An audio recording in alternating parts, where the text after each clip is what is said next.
Hello, hello, hello, my people. Okay, so let's just check ourselves out here. I think we got a good setup. Let me see if our link's working. Anybody on here with me? Let's make sure link's working, sound's working okay. I want to talk some more about autoimmunity and food as medicine. Okay, looks like we're good there. Okay, guys, showtime. Okay, here we go. Hey, how you guys doing? Okay, I'm still thinking about this food as medicine, autoimmunity, and what exactly that means. So just want to spend a little bit more time and unpack this and kind of meditate on this and think about this and tell you guys what I'm seeing in the clinic and what's actually happening in real life. And so part of again, what the office hours is really intended to do is show you guys, I mean, theory is theory and philosophy is philosophy, and all of that it's all good. But the main thing, the most important thing is, does it actually work? So if we if we subscribe to a certain sort of philosophy or an approach or a therapeutic diet or a therapeutic regimen, whatever that may be, we apply it and see what it works and see what works, and see what works over the long term. Okay, I'm not interested, or I am interested in getting results that are lasting, that we are able to implement and give an instruction that's going to work over the long term, because that's the game we're playing. We're not playing here, this is 2 weeks here, go do this thing for 2 days or 2 weeks or 2 months or whatever, but and we might get some short-lived relief. That's kind of my inside joke about certainly allopathic medicine, is like, if I give prednisone, yeah, the chances are highly likely that somebody with an inflammatory condition is gonna feel better temporarily. It's not gonna last. It's a pseudo relief, and that's where we got to remember the difference between suppression and cure. And we're really interested in the cure being the long-term lifestyle, really able to get at that root level of the immune system. So again, we kind of recapped last time. I went over some of the more the textbook, the definitions, the diagnostics, what sort of things are considered autoimmunity, and again, there's a lot of conditions that are diagnosed as autoimmune that will land you in the office of a rheumatologist, and then they'll be wanting to prescribe either methotrexate or steroids or some combination of something like that. That's the end game there. But we're naturopathic and we're nature cure around here, and that's 1,000% what we're doing. So what's up with the immune system? Why is the immune system getting deranged? And that's what I want to talk about, because there's some stuff, and again, this is why does that happen? How does that happen? It's multifactorial, means there's a bunch of different things that have to come together and make kind of create the perfect storm scenario. So what is that stuff? That's genetics, that's the person's constitution, that's their lifestyle, that's their karma, that's all these things, and you mash all that together and boom, that's the input and gives you some output. That's susceptibility. Why do these conditions, these diagnoses, why do these things happen in certain conditions? It's because of that stuff. So there's this category of things that we can't really do anything about. That's things in the environment that are out of our control. That's our genetics. That's where we come from. That's our karma. That's a lot of stuff we don't really have it, for the sake of the talk today, we don't have that stuff under our control, but there are some things that we do have under control. So what are the major factors, the other modifiable factors that are contributing to autoimmunity? And that's kind of what I want to go through some of those today. And they all are going to tie back to the gut and digestion and the ultimate resolution and the solution of being food as the solution and food as the medicine.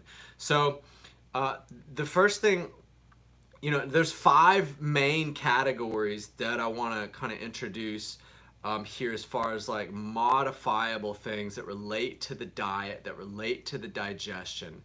Number 1 is a food intolerance. Number 2 is a gut dysbiosis, or just the state of the microbiome. Number 3, there's xenobiotic immunotoxicity, means things from the environment confuse and poison the immune system. There's the hormonal contribution, which certainly has a dietary origin.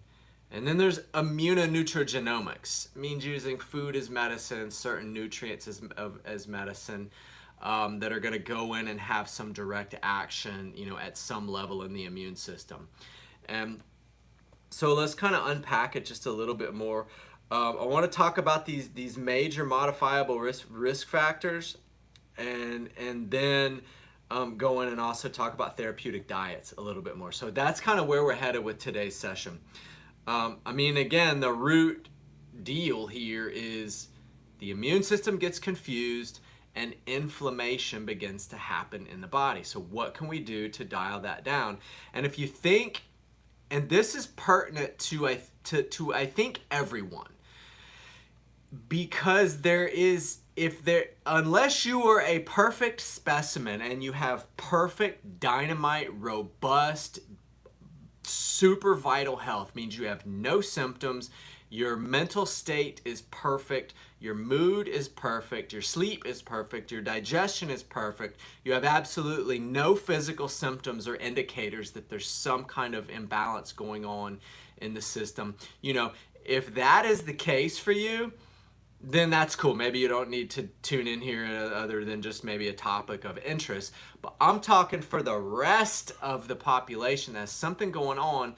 I think there is some kind of immune contribution going on, and this is really the key piece, and what my interest here is because I dug a little bit more, into some research and stuff, and there are there are connections here with things that seem like they might not be connected. For example, mental diagnoses, depression, anxiety, and that whole family of things, bipolar and even, schizophrenia and schizoaffective disorders, and all the whole range, generalized anxiety, all the different flavors of that, depression, all the different flavors of that, addiction, all the different flavors of that. And I think those kind of touch on a lot of people's lives. Now, maybe not everybody's diagnosed with rheumatoid arthritis or lupus or Crohn's or UC. Okay, those are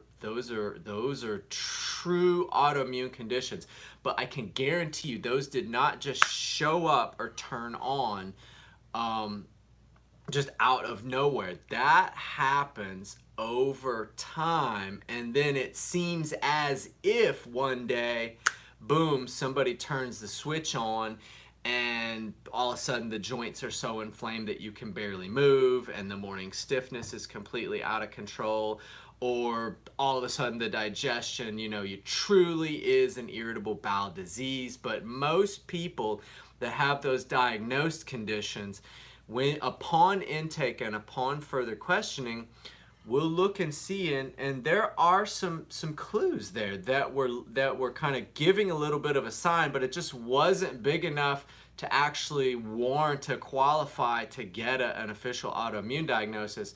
But I think what I'm saying is there are those other signs that people might start to think that are just part of their personality, and that's just kind of how it is. It's because they're overworked, they're overstressed, or they don't sleep well, and so their energy's affected, or maybe they don't quite feel, 1,000%.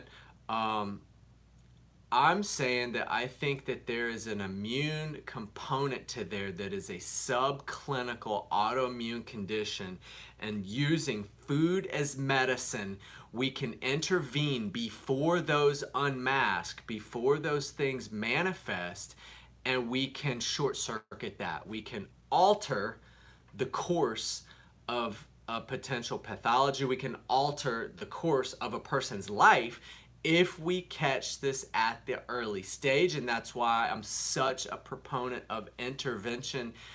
Prevention as intervention means intervening and getting your shit together, getting your diet together, getting your life together, getting your natural lifestyle regimens together, doing the things that you need to, put more tools in your tool belt, learn more about foods, learn more about how your body's working, get all that together in a preventative time frame. That is ideal, okay? Now, once pathology is triggered or unmasked or starts to present, yes, okay, we have to address that, but the idea is to slow down that progression, halt that progression, ideally halt it to a standstill, mean put it in remission, and recover the quality of life, and push that person back and heal the timeline back to where before symptoms are manifest. So that's where I want to intervene. And the big areas are the food intolerance. And so with food here, let's talk about just a couple of levels of this. And I have not talked about this a whole lot, but this is important because I talk about food intolerances a lot. And anybody that comes on board these days, food intolerance, day one, the end. I will not proceed without knowing what a food intolerance it is. It is that important. Otherwise, we're trying to do something and you're trying to get a person better and you're trying to heal, but you might be driving with the brakes on. So the food intolerance thing is the most important thing that we got to do. And there's a couple of different distinctions that I wanted to make with that. And I haven't talked about this a lot, but I think it's important. There's a difference between true food allergies. There's a difference between food sensitivities, and there's a difference between food intolerance. And food allergies are the true classic onset of where there is an IgE, there is a true immune reaction, and this is where you're gonna get true abdominal cramping, true swelling of the face, the mouth, the lips, true swelling of the airway, difficulty to breathe through the histamine release in the system. And that is an emergent situation. That is life-threatening. And you certainly need to identify that stuff and know what that stuff is. That's not exactly what I'm talking about here.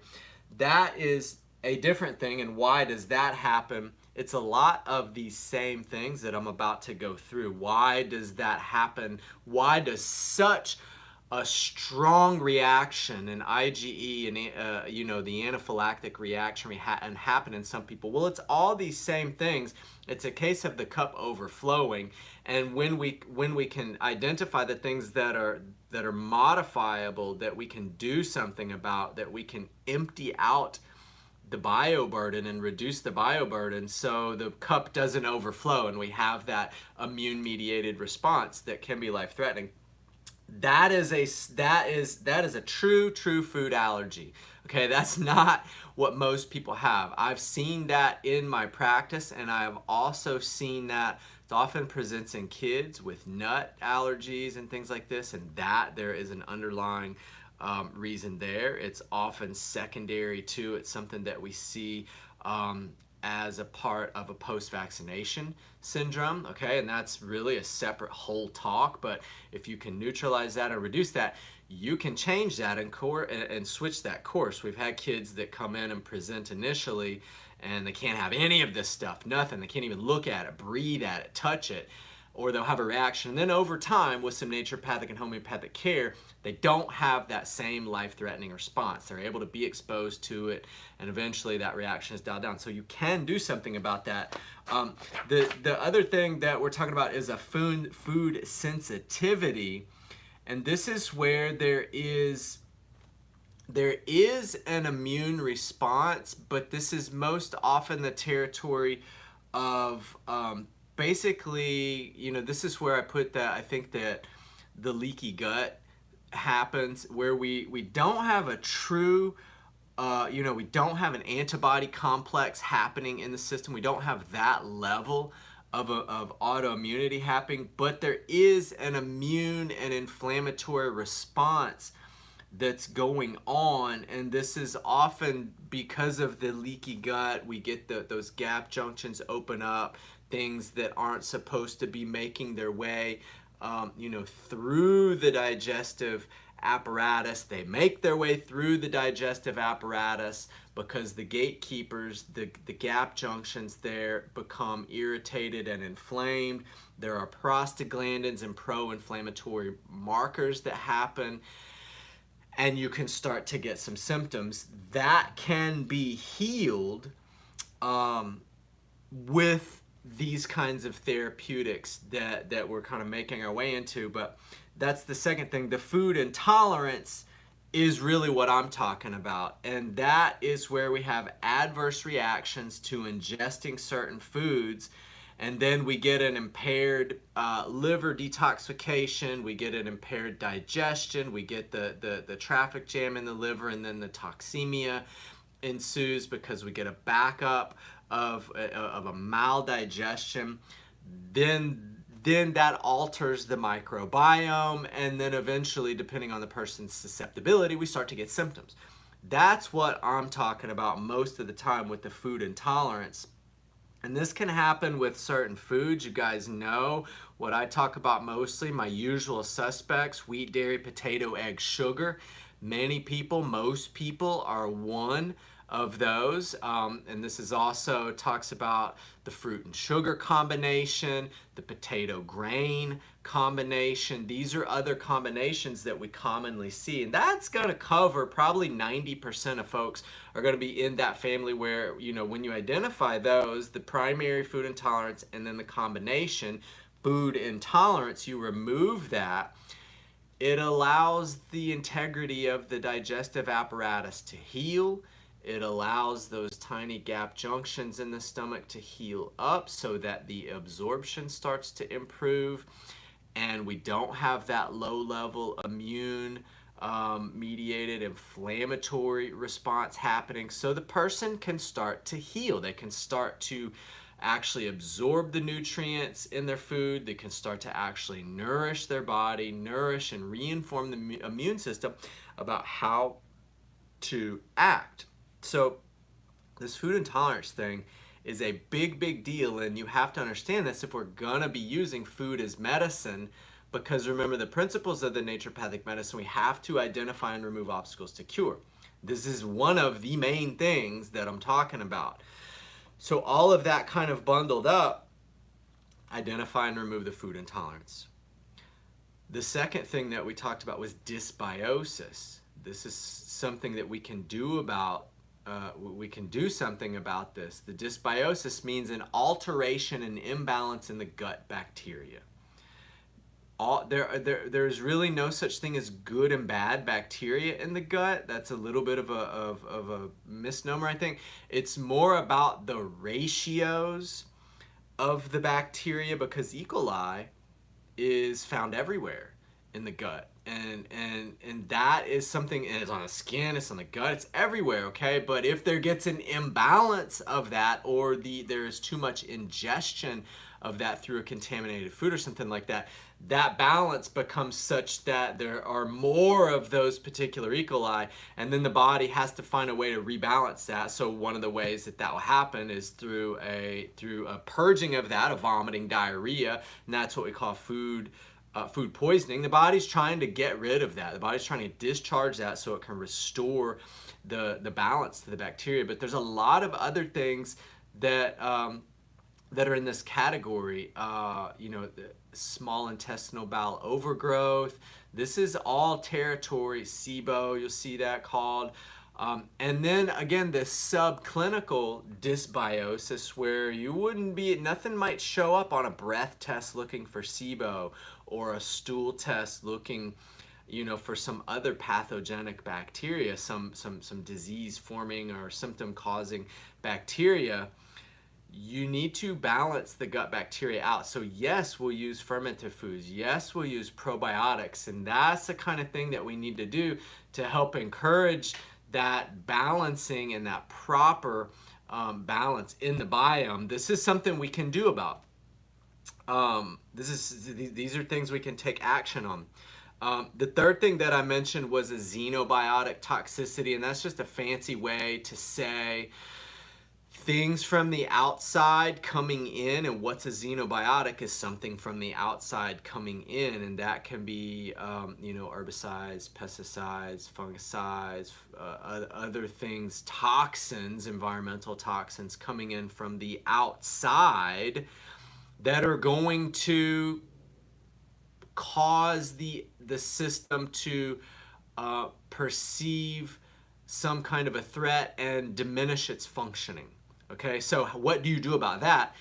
You try to remove the obstacle. You try to reduce the consumption, reduce the exposure. If the exposure is, if it has to do with the food, this is partly why we eat organic food. We want to reduce the amount of herbicides, pesticides that we're consuming that are going to cause the traffic jam in the liver, that are going to set the stage up for the dysregulation of the biome and set this whole food intolerance and food sensitivity picture up. You want to reduce your exposure to chemicals.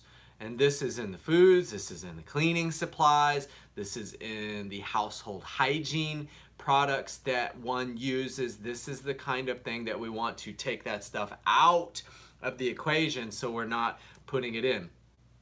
The fourth thing is hormones. And the dietary contributing factor here is really cholesterol, and we need to make sure that we have that good cholesterol coming in, because remember guys, that's the backbone that sets that whole biochemical cascade up to actually produce all the hormones. Cholesterol is the precursor so that we can produce all those hormones. So if there's some issue there, of course from a statin lowering drug, that's going to totally basically confuse the system. You're gonna have some hormone issues, and that can contribute to a dysregulation in the immune system. I think those are some of the main things. And then the immunonutrigenomic part is, yeah, there's certain key nutrients, certain phytonutrients, that certain vitamins, minerals, nutrients that we want on board to inform the genomics, to inform the immune system to do a certain job, to reduce inflammation, to produce those anti-inflammatory compounds.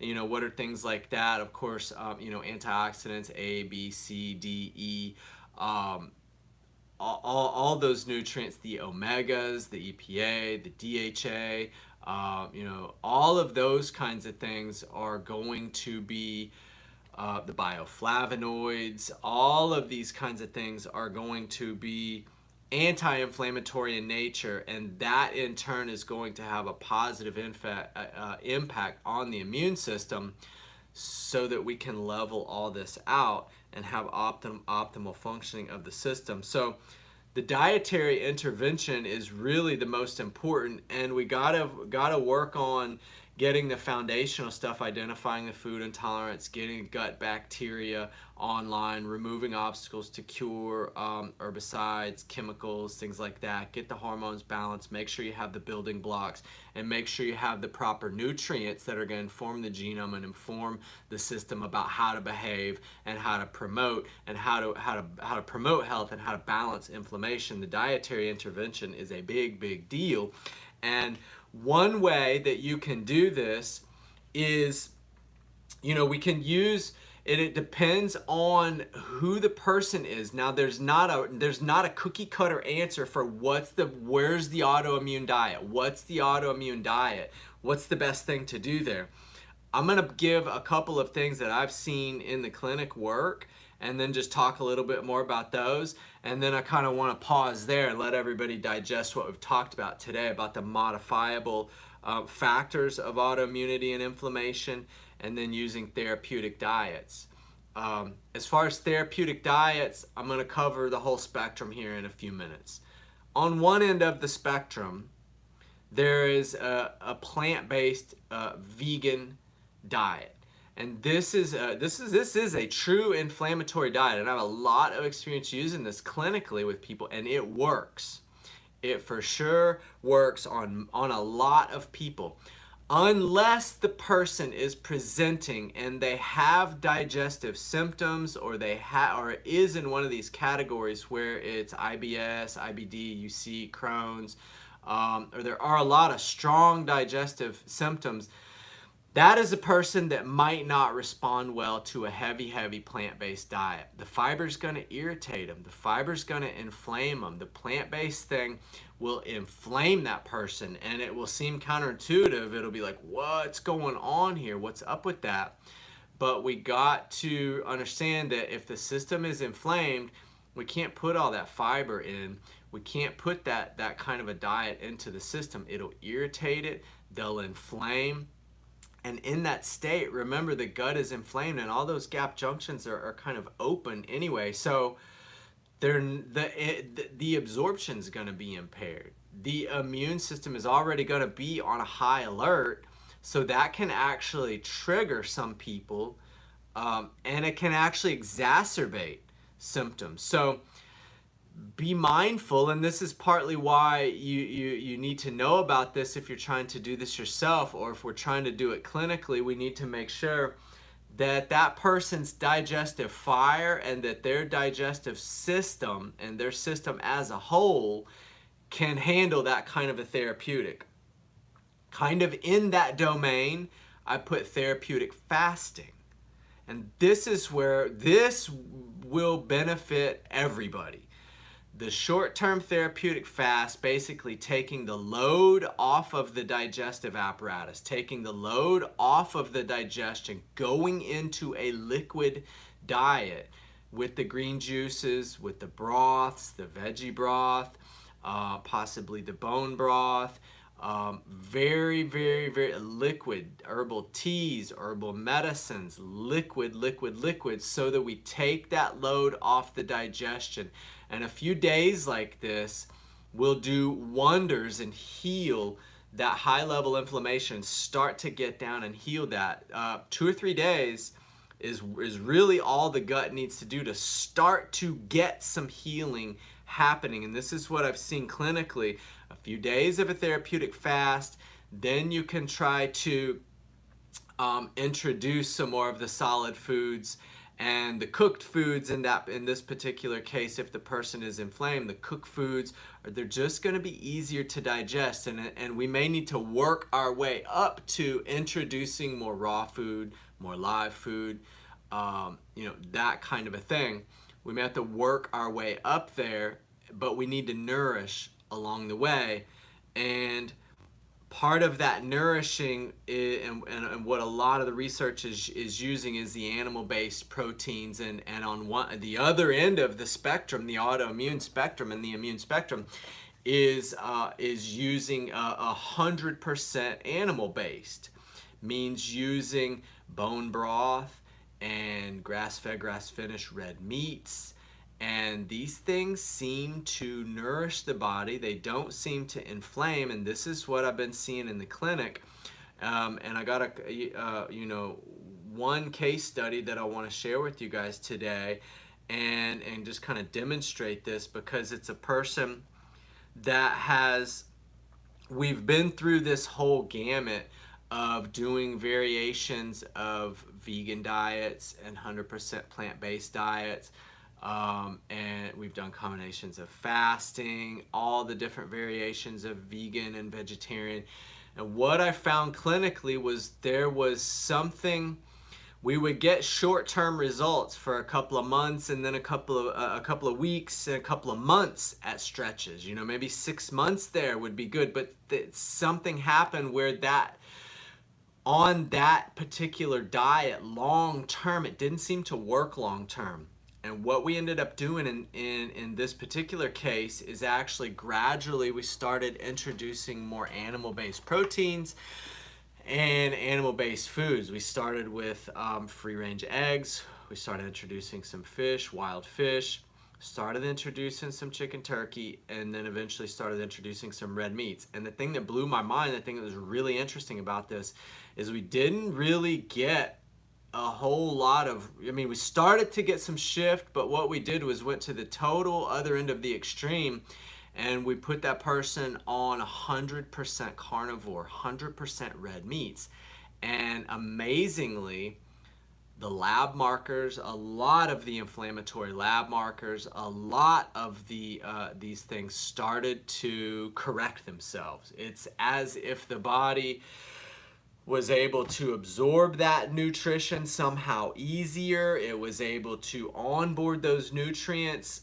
You know, I think it has to do something with the bioavailability of these nutrients in the animal-based products. And so this is really a breakthrough thing, and we have to now move forward with this, guys, and see what's going to be the long-term solution here. Is 100% animal-based going to be the long-term solution for the immune system, for autoimmune conditions? I don't think so. For some people, it will be some amount of time. Now, whether that's going to be 1 month, 3 months, 6 months, 12 months, that they continue to improve and continue to feel good on that, in this example, 100% carnivore, we'll see. I think that it will end up going back toward, we'll end up incorporating some, you know, some of the plants, some of the you know, the non-reactive and the non-inflammatory vegetables. But part of that's going to have to be the old school elimination challenge method, I think. And that's the individualization that's going on here. Is we need to be able to do this dance between fasting, between vegan diets, between incorporating the you know, finding this dynamic balance, because that's the thing about the diet. It's with, and this is with everybody. There's no perfect diet for everyone. People are different. Long story short, genetics, biochemical individuality, constitution, susceptibility, all of that stuff. Diet is individualized, but then within even one single person, the diet is dynamic, and that is going to change a little bit, and we got to train ourselves to listen to our bodies and try to interpret those early warning signs that the digestive system might be giving us, that there's some imbalance in the system. And that's going to be through some kind of a symptom, and that's going to be, and that might be something, and this is the real point of what I'm talking about, that might be something really, really subtle, like some shift in the mood, like a low mood, like an irritability, like a low level background anxiety, like a low level, some symptom that you almost get used to and start to think that it is your personality, or it's just how it is, or it's because you're getting a little older, or it's since you had your baby, or it's since you started having your kids, or whatever. And I'm saying maybe that's the case, but I think we should look a little bit closer, and even these subclinical things, like the things I'm mentioning, I think there is a connection. There is an immune connection, and I think that there is, although I would not diagnose it as anything, is certainly not an autoimmune condition. I'm not a fan of giving people labels, but I think that I would say that we need to be sensitive to this and understand that the digestion and the food that we eat is medicine, and that it is informing the immune system, and that is manifesting in your day-to-day life as your energy level, your vitality level, your mood, your sleep, all these baseline indicators that I want us all to start to tune into and be a little bit more sensitive to, noticing if there is anything going on there, if there is any imbalance or any area that we think we can work on. We go back to the gut. we digest and we work and we think about what are the or what are the major factors here, that what can I do something about, what can I not do something about, and what can I do something about, and get clear on that, and then take action on what you're able to do something about today, right now, and then let your body give you some feedback about how you're doing, how's your mood, how are your symptoms, how are all these things going. And I think the long-term solution here, guys, is going to be a rotation and a dance through this dietary spectrum. And the invitation is to get comfortable moving and flowing in this dietary spectrum from the plant-based world and from the animal-based world, and you've got to mix all this up and see where are you going to land. So you guys pay attention to this, think about this, meditate on this. Some of this is kind of subtle, what I'm saying, but that's what I want us all to develop, this sensitivity, and start to dial ourselves in so we can be sensitive to, is there something going on in the body, and how can I use food as my medicine to make myself, you know, more energetic, more vital, more vibrant. How can I get, you know, train my digestive fire to be super strong, to be super robust, so my immune system and my vitality, everything is super vital, super robust.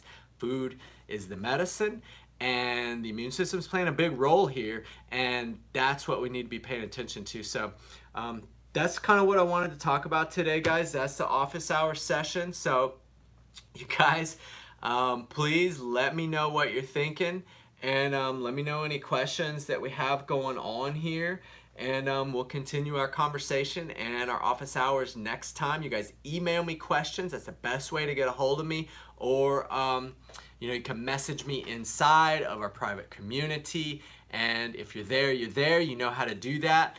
And so let's pick it up here next time. You guys have a wonderful day. We'll see you next time with some more clinical pearls and inside tips and office hours from the clinic, guys. Adios for now.